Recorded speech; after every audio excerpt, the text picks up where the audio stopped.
itu banyak warga negara dari provinsi lain yang ingin sekali menjadi warga negara Jakarta, termasuk saya ini warga Bekasi, Pak, Jawa Barat, pengen sekali Pak Anies saya menjadi warga DKI, tapi kalau nggak memungkinkan bisa nggak Pak Anies di-outsourcingkan saja jadi gubernur Jawa Barat. Dulu cita-cita saya itu ternyata kan nggak bisa. Jadi bagaimana nanti program-program Pak Anies bisa disampaikan di sini dan bisa nanti juga dibawa ya untuk kemudian menjadi seorang Presiden Republik Indonesia di tahun 2024. Apa yang nggak mungkin, Pak ya.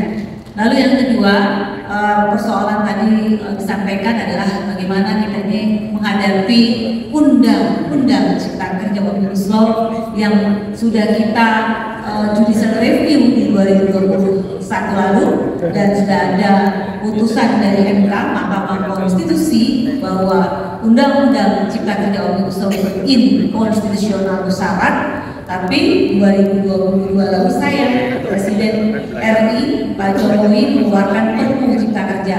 Kemudian sayang lagi ya 2023 DPR RI mengesahkan menjadi Undang-Undang Cipta Kerja. Dan lagi-lagi buruh termasuk kami di dalamnya aspek Indonesia menggugat lagi, menjiarkan lagi ke Mahkamah Konstitusi terkait dengan Undang-Undang Cipta Kerja tersebut. Ini seperti lingkaran setan. Harapannya nanti telah Pak Anies Baswedan menjadi Presiden RI 2024 akan menolak atau menghapus lah ya Undang-Undang Cipta Kerja. Harapannya seperti itu. Paling tidak revisi untuk kemudian bisa program pekerja buruh. Mungkin tidak berpanjang lebar, kita sama-sama dengarkan bagaimana nanti sharing lah ya Pak Anies kepada gubernur dan gagasan besarnya Pak Anies untuk para pekerja buruh kita. Waktu dan tempat saya persilakan Pak Anies. Terima kasih.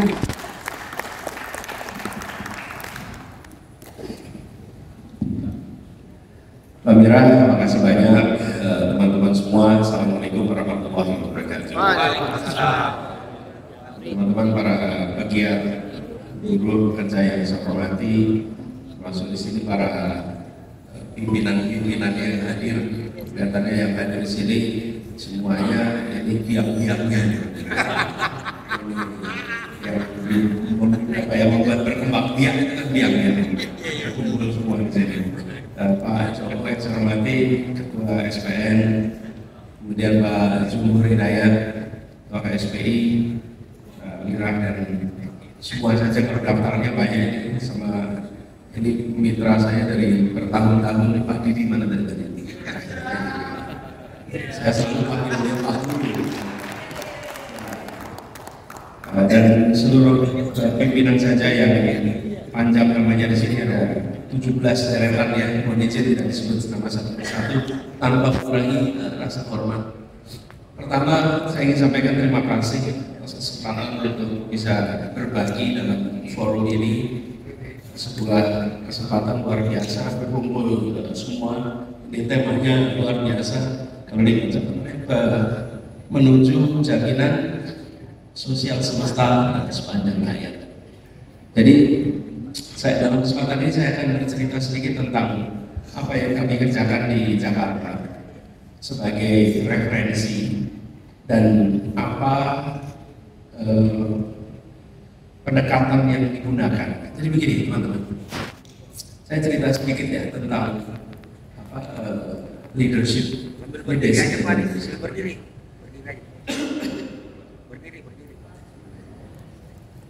Ya, sesekali bisa berdiri lah. Ya. Tapi sama saja, gini sama.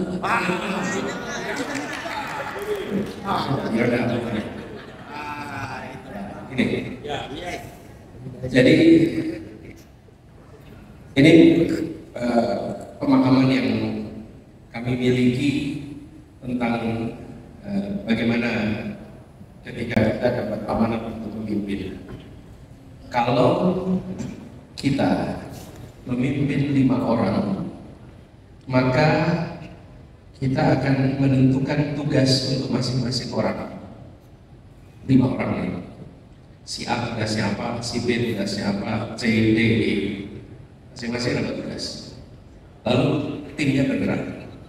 Kalau memimpin 200 orang, maka kita membuat struktur organisasi dan membuat SOP supaya apa yang kita rencanakan bisa terlaksana. Di situ ada SOP-nya, ada targetnya, ada pola kerjanya disusun, SOP-nya. Kalau memimpin 200.000 orang, maka di situ bekalnya nilai, value, prinsipal. Memimpin 200.000 itu dia harus pakai nilai, pakai prinsipal untuk dilaksanakan para kepala 200, untuk dilaksanakan para pimpinan 5 orang, begitu kan? Jadi makin besar yang harus dikelola, maka makin prinsip, nilai, filosofi yang dipegang. Jadi kalau ada yang memimpin sampai ratusan ribu, apalagi ratusan juta dan tidak pegang value, tidak pegang prinsip, pasti jalannya belok-belok, pasti terbelok-belok, dan pasti ketemu kebijakan inkonsisten. Kenapa? Karena tidak ada rujukan prinsip, value yang dipegang oleh seluruh unit-unit yang ada di dalamnya. Saya sampaikan ini, kenapa? Karena saya bertugas di Jakarta, mimpinnya 180.000 orang dalam birokrasi, 11 juta orang yang harus dikelola oleh 180.000 itu. Jadi harus pakai prinsip. Nah di situ saya sampaikan prinsipnya apa? Prinsipnya apa? Saya bilang prinsipnya jangan prinsip kita. Kita ini apa? Dan penyelenggara negara. Penyelenggara negara itu merujuk mengapa ada negara. Kan ini bangsa, sudah lama bangsanya. Tapi jadi negara mulai tahun 45. Kenapa kita pilih jadi negara? Karena kita melihat era itu di bawah kolonialisme ada ketidakadilan. Karenanya kita memilih merdeka, membentuk negara supaya ada keadilan. Jadi kalau ditanya prinsip apa yang harus dipegang oleh penyelenggara negara, prinsipnya satu kalimat: keadilan sosial bagi seluruh rakyat Indonesia. Ya. Jadi kenapa kok kita menggunakan kalimat keadilan? Karena kita bernegara, negara ini hadir untuk memberikan keadilan. Itu prinsip sederhana sekali. Nah, jadi saya sampaikan kepada semua yang mimpin di Jakarta, ada 4 prinsip yang kita pegang kalau mau ambil keputusan. Pegang ini sampai ke bawah semuanya. 1, sebuah kebijakan, sebuah langkah, sebuah program harus mencerminkan prinsip keadilan, kesetaraan, dan sekitarnya. Itu nomor 1. Nomor 2, dia harus mencerminkan kepentingan umum, kepentingan publik, kepentingan yang besar. Ketiga, dia harus mendasarkan kepada akal sehat, ilmu pengetahuan, teori, data. Itu yang ketiga. Yang keempat, dia harus merujuk kepada regulasi, peraturan, dan lain-lain. Urutannya begitu. Jangan urutan dibalik. Kalau urutan dibalik, nomor 1 peraturan undang-undang, nomor 2 adalah data, akal sehat, lalu nomor 3 adalah kepentingan umum, nomor 4 adalah prinsip keadilan. Kenapa? Banyak aturan kita yang tidak mencerminkan rasa keadilan. Banyak regulasi kita yang tidak mencerminkan rasa keadilan. Nah, pengambil kebijakan justru harus dibalik. Nomor 1 adalah prinsip keadilan. Itu dasarnya. Sehingga semua yang berada di bawah yang bekerja itu kalau ditanya bagaimana cara mengambil keputusan, maka dia punya rujukan ini. Tapi kalau kita tidak mengatakan apa value-nya, apa prinsipnya, apa dasarnya, nanti kalau seperti kereta kuda, ada 8 kuda, itu 8 arahnya beda-beda. Dan kerjaan kita habis untuk menghela satu sama lain supaya tidak melenceng. Kenapa? Karena tidak diberikan arah yang sama. Ini saya sampaikan di awal sebagai dasar bagaimana mengelola apa yang disebut sebagai jaminan sosial dan lain-lain ketika kami bertugas di Jakarta. 4 prinsip yang dipegang.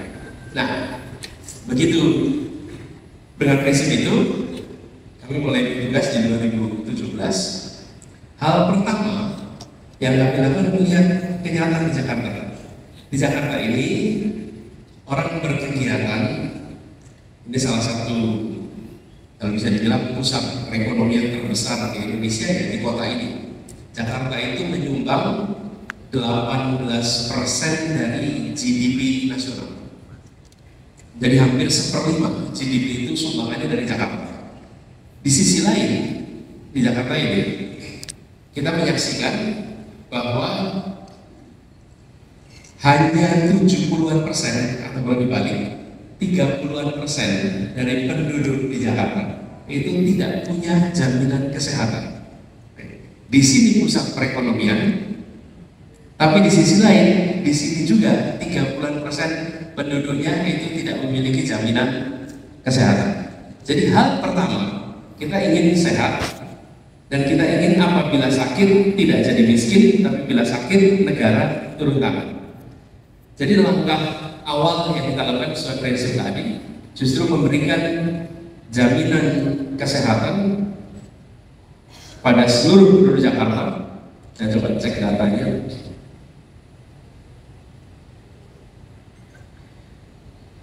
Di tahun 2017 itu 73% yang terdaftar di BPJS, 27% tidak. Itu yang saya sebut sekitar 30-an terdaftar, 27% persis. Siapa mereka? Mereka yang pekerjaannya informal, mereka yang non formal, mereka yang kegiatan-kegiatannya penuh dengan rongga, ada masa sibuk, ada masa nganggur, ada masa sibuk, masa nganggur. Ini 30-an%. Di situ kita berikan jaminan, dan itu sekalian dalam 4 bulan di Jakarta dari 73% naik hampir 100% penduduk di Jakarta dijamin BPJS. Kenapa saya katakan 100%? Karena semua. Dan kita mengeluarkan di awal itu sekitar 1,4 triliun langsung. Tahun berikutnya rata-rata 2 triliun per tahun untuk menjamin seluruh penduduk di Jakarta itu tercover BPJS. Ada satu langkah yang kita kerjakan di awal. Setiap lurah harus melakukan sensus penduduknya, dan bila ada penduduk yang tidak terdaftar BPJS, maka lurahnya dipotong tunjangannya. Oke. Jadi bukan warga yang harus daftar, tapi kelurahan mendorong RW, RT untuk mencari warga yang belum terdaftar, dan bila belum terdaftar dia harus daftar. Nah, di situ kunci catatan. Karena itu saya katakan secara statistik angkanya 98%, tapi kenyataannya 100%. Kenapa? Karena selalu ada 2%, selalu ada persentase di mana orangnya tercatat di Jakarta, tapi manusianya tidak berada di Jakarta. Jadi kalau yang tinggalnya di Jakarta bisa dikatakan sudah 100%, karena orangnya ada di situ. Nah, resminya 98,9%. Dan itu ketika kita kerjakan, apa yang muncul? Seluruhnya kerja memastikan terdaftar. Itu dikerjakan di 4 bulan pertama. Saya katakan 4 bulan, karena lurah dan seluruh jajarannya kerja on time. Jadi insentifnya lurah itu ditentukan memastikan seluruh warganya terdaftar. Begitu itu beres, tahun kedua ketiga udah lancar, karena udah langsung otomatis. Nah, ini sekalian soal komitmen. Uangnya ada dari dulu juga ada. Tinggal masalahnya apakah kita mau menggunakan dana yang kita miliki untuk melindungi sesama warga. Prinsipnya, ini Mbak Mira yang kemudian saya sering sampaikan di jajaran, bahwa urusan welfare, urusan kesejahteraan itu bukan hanya angka statistik, urusan rasa tenang gitu. Tapi saya ingin rumah tangga di Jakarta itu bilang begini, syukur alhamdulillah untuk tinggal di Jakarta.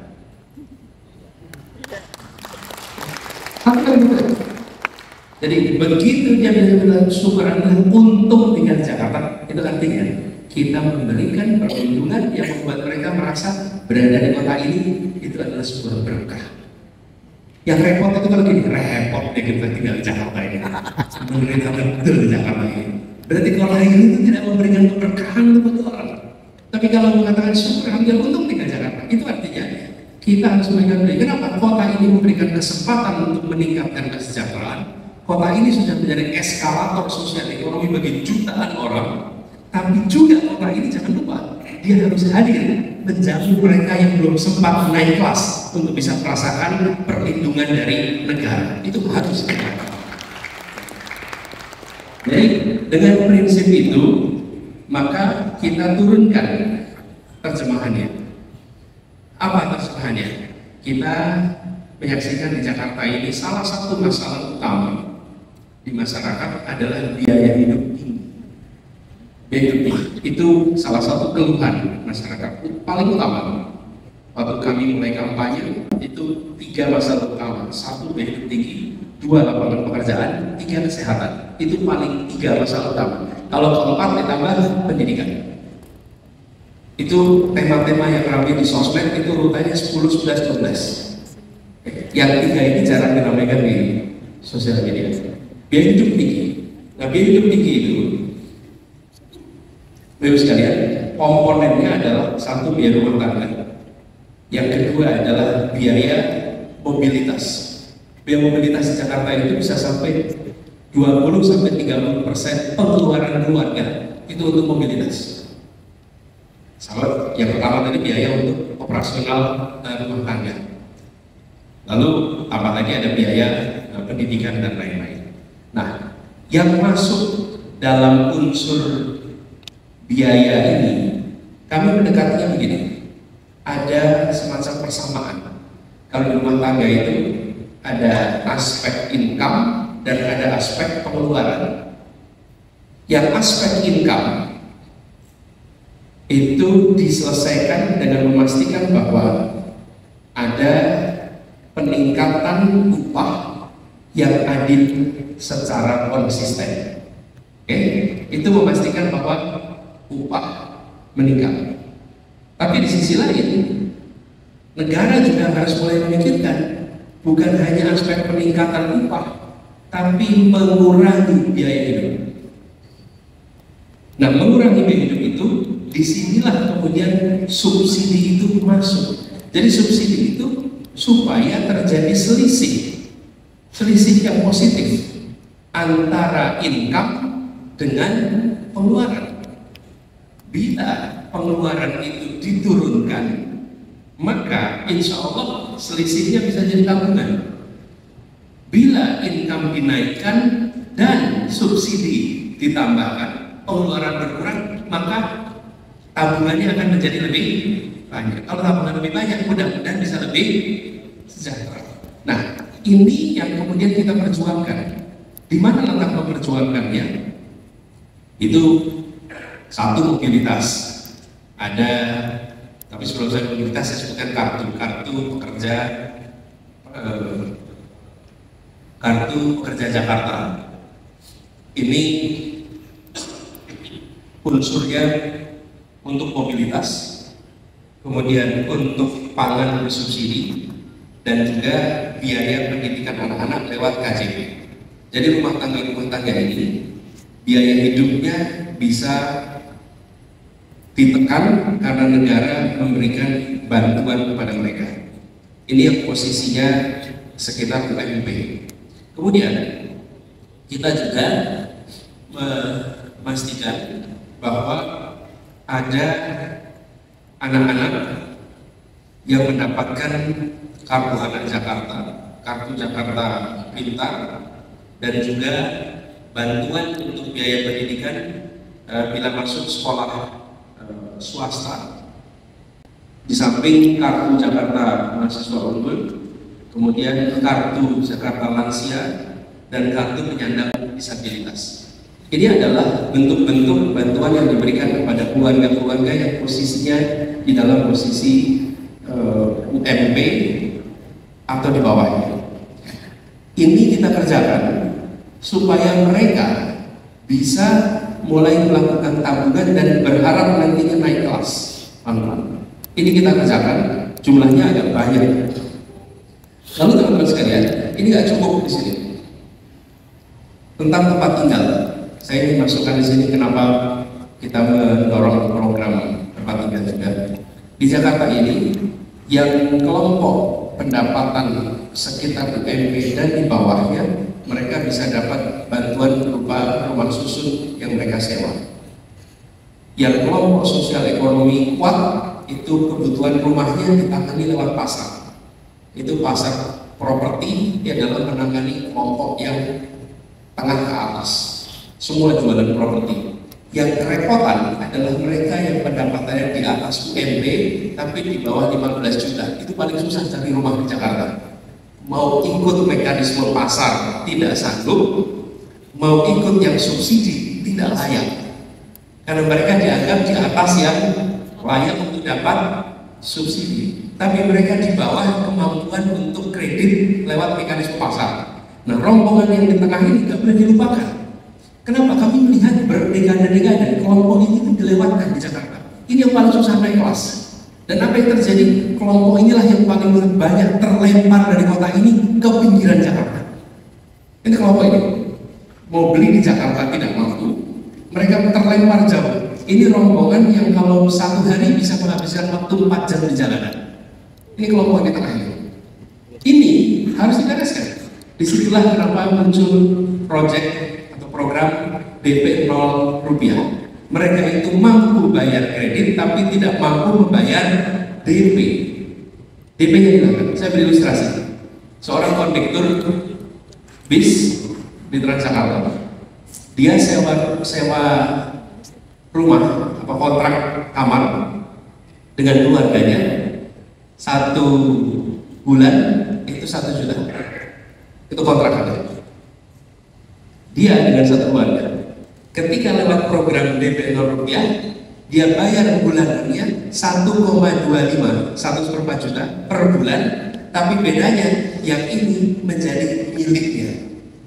Kalau yang 1 juta uangnya diterima oleh pemilik kontrakan. Kalau yang 1,25 ini dia bayar kepada mekanisme yang kita siapkan, tapi unitnya menjadi milik dia. Setelah 10 tahun dia menjadi homeowner di Jakarta. Lalu pekerjaannya adalah kondektur bis. Dia di atas UMP jauh, tapi kalau dia ke mekanisme pasar dianggap tidak layak. Mau dapat rumah subsidi dia terlalu tinggi. Rombongan tengah ini nggak boleh dilupakan. Ketika kita mengatakan bahwa prinsip keadilan, jangan sampai kemudian hanya yang di bawah saja, yang di tengah ini harus diselamatkan dengan fasilitas yang berbeda. Nah, pendekatan itu Bapak Ibu sekalian yang kami coba lakukan di Jakarta, dan untuk melaksanakan ini semua kami merasa harus selalu dialog, selalu diskusi. Jadi pendekatan yang kami lakukan untuk melaksanakan semua program itu bisa dibilang kolaborasi. Kami mendengar, kami mengajak, dan kami bekerja bersama. Jadi bukan hanya partisipasi. Kami ingin pemerintahan itu naik ke level 4. Level 1, kami penyelenggara negara. Rakyat itu penerima saja. Pokoknya kami bikin semuanya, Anda tinggal terima. Level 2, kami pelayan masyarakat. Masyarakat dilayani sebagai customer, kami sebagai pelayannya. Naik level 3, masyarakat partisipasi, kami mitra. Level yang keempat, warga itu sebagai partisipan aktif, kolaborator, co-creator, dan kami menjadi fasilitator proses. Nah, kami coba yang keempat. Jadi proses penyusunan kebijakan dan lain-lain biasanya selalu dilakukan lewat kolaborasi. Termasuk ketika harus menyelenggarakan program-program yang dilakukan di perkampungan. Jadi Bapak Ibu sekalian, kalau di pemerintahan itu ada pengadaan barang dan jasa. Ada beberapa tipe. Tipe 1 itu pengadaannya oleh pemerintah. Tipe 2 itu lewat kontrak oleh kontraktor. Tipe 3 itu oleh masyarakat. Tipe 3, tipe 4. Nah, kami memperbanyak program dengan tipe 3, tipe 4. Tidak dengan tipe 1. Saya beri contoh. Supaya Bapak-Bapak Ibu kan tidak terbiasa dengan pengadaan barang jasa negara kan. Di guru kan tidak ada pengadaan barang kan. Kalau kami mau bikin jalan di kampung, tipe 1 yang mengerjakan dinas PU, itu tipe 1. Kalau kita mengadakan tender, lalu PT-PT itu pada ikut tender dan mengerjakan, itu pengadaan barang tipe 2. Negara itu hampir selalu mengadakan 2 ini. Males mengadakan yang tipe 3. Kenapa? Tipe 3 itu penyelenggaraan yang pembangunannya oleh warga. Pemerintah memberikan speknya, memberikan spek nanti jalannya harus seperti apa. Lalu dananya diberikan kepada warga, warga kemudian membangun, pemerintah memonitor.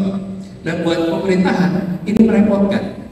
Tapi ini adalah prinsip gotong royong, ini adalah prinsip gerakan. Nah, di Jakarta satu-satunya provinsi yang menyelenggarakan tipe 3 dan tipe 4 di dalam penyelenggaraan kegiatan untuk warga di kampung-kampung. Apa yang terjadi? Jalan-jalan di kampung itu yang bangun bukan kontraktor, yang bangun bukan PU Bina Marga, yang bangun adalah warga bersama-sama lewat ketua RW, ketua RW. Efeknya apa? Kualitas jalan yang lebih bagus.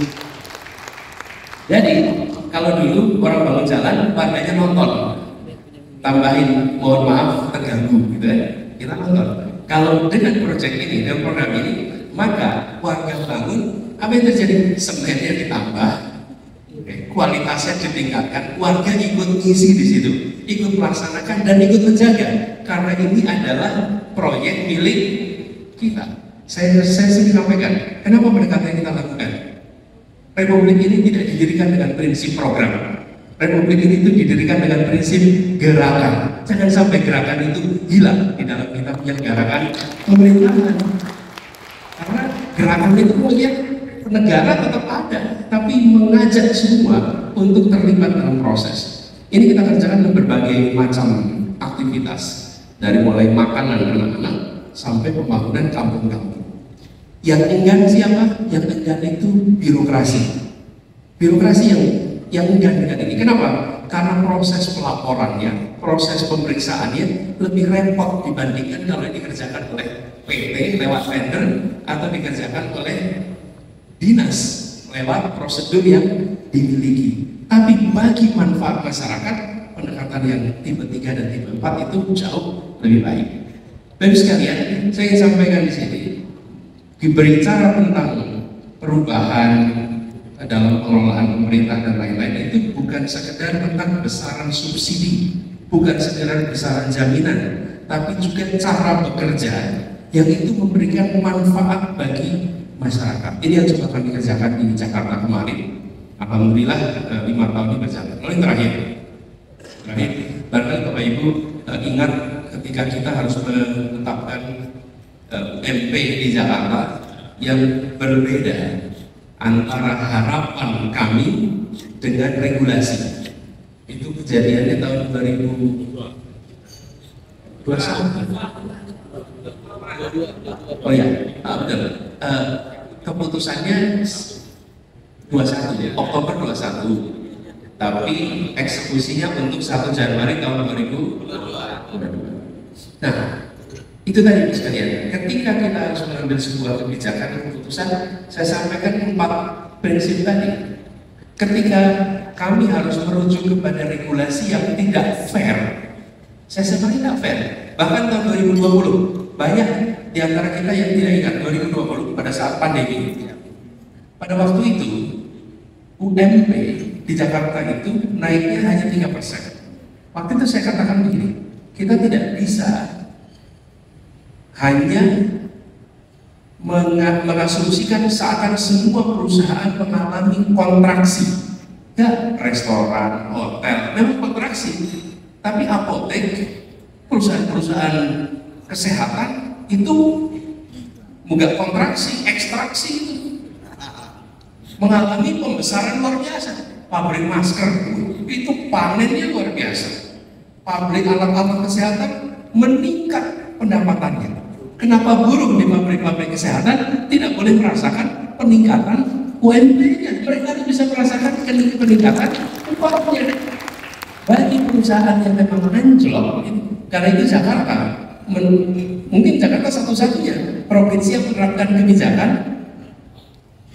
asimetrik. Sektor yang tumbuh UMP-nya naik, sektor yang anjlok melindungi dan menghadirkan keadilan di dalam menjalankan pemerintahan. Ini yang kemudian kami pegang, dan mudah-mudahan ke depan juga prinsip itu yang bisa kita laksanakan. Saya selalu bilang pada semua, bicara masa depan itu bisa ngarang.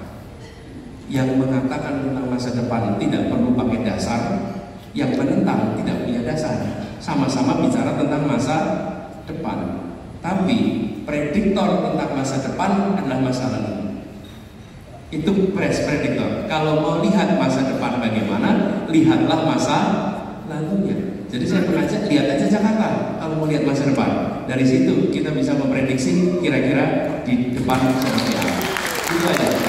Terima kasih. Assalamualaikum warahmatullahi wabarakatuh. Aplaus kembali buat Pak Anies Rashid Baswedan. Masya Allah, banyak sekali Pak Anies pencapaian-pencapaian itu. Makanya kenapa warga Indonesia, rakyat Indonesia yang provinsi lain pengen jadi warga negara, warga Jakarta. Ada rasa jealousy, ada rasa cemburu terhadap Jakarta. Tapi mudah-mudahan miniatur Jakarta bisa dibawa nanti program-programnya untuk menjadi lebih besar lagi pada Indonesia Raya.